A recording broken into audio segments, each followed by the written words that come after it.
চাঁপাইনবাবগঞ্জের আমনুরা থেকে ১৬৭ বোতল ফেন্সিডিল সহ একজনকে গ্রেপ্তার করেছে র্যাব। এই সময় ফেন্সিডিল পরিবহনের কাছে ব্যবহৃত মোটরসাইকেলটিও জব্দ করা হয়। বৃহস্পতিবার দুপুর ১টার দিকে সদর উপজেলার ঝিলিম বাজার ইউনিয়নের আমনুরা বাজারস্থ Amnura model clinic and diagnostic centre ও জয়নুক তোজাম্মেল এর চায়ের দোকানের সামনে অভিযান পরিচালনা করে তাকে আটক করা হয়। আটককৃত ব্যক্তি হলেন চাঁপাইনবাবগঞ্জের শিবগঞ্জ উপজেলার চকপাড়া এলাকার আতাউর রহমানের ছেলে নাহিদ ইসলাম।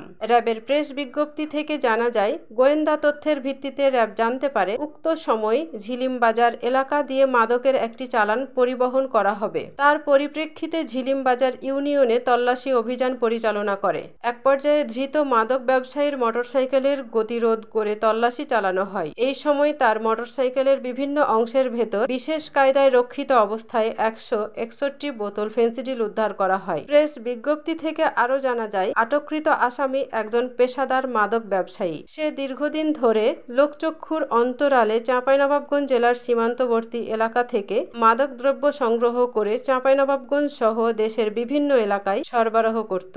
উপরোক্ত ঘটনায় চাঁপাইনবাবগঞ্জ